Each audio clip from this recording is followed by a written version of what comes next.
Cantonment assembly నియోజకవర్గ ప్రజలకు సాయన్న కుటుంబం చేసిన సేవలు మరవలేనివని, జనం గుండెల్లో ఆ కుటుంబానికి శాశ్వత స్థానం ఉంటుందని ముఖ్యమంత్రి యనుమల రేవంత్ రెడ్డి అన్నారు. కంటోన్మెంట్ దివంగత ఎమ్మెల్యే లాస్యా నందిత సాయన్న అకాల మరణానికి చింతిస్తూ శాసనసభలో మంగళవారం సంతాప తీర్మానాన్ని ప్రవేశపెట్టారు. తీర్మానంపై మాట్లాడుతూ సాయన్న కుటుంబంతో సుదీర్ఘ అనుబంధాన్ని ముఖ్యమంత్రి గుర్తు చేసుకున్నారు. సాయన్న మరణం తర్వాత కంటోన్మెంట్ ఎమ్మెల్యేగా గెలిచిన లాస్యా నందిత సాయన్న 2024 ఫిబ్రవరిలో రోడ్డు ప్రమాదంలో మరణించడం తనను కలిచివేసిందని సీఎం ఆవేదన వ్యక్తం చేశారు. కంటోన్మెంట్ ప్రాంతంలో ఎలివేటెడ్ కారిడార్ నిర్మాణం ఆ ప్రాంతం జీహెచ్ఎంసీలో విలీనమవుతున్న ప్రస్తుత సందర్భంలో సాయన్న, వారి కూతురు లాస్యా నందిత మన మధ్య లేకపోవడం అత్యంత బాధాకరమని ముఖ్యమంత్రి అన్నారు. అలాగే సాయన్న కుటుంబం ఆశయాలను ముందుకు తీసుకువెళ్తామన్నారు.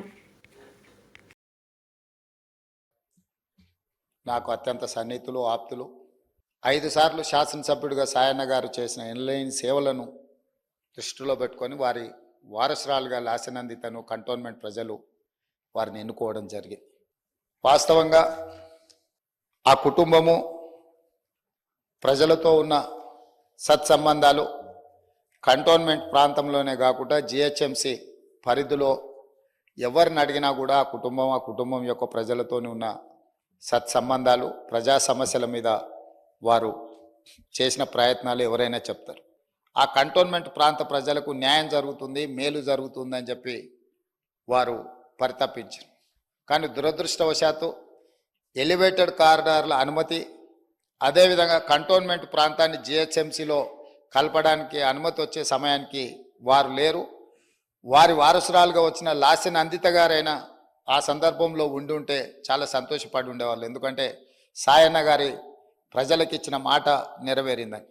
కానీ దురదృష్టవశాత్తు లాస్యనందిత గారు కూడా ఈ కంటోన్మెంటు అత్యంత కీలకమైన సమస్యల పరిష్కార సమయంలో వారు మన మధ్యత లేకపోవడం బాధాకరమైన విషయం.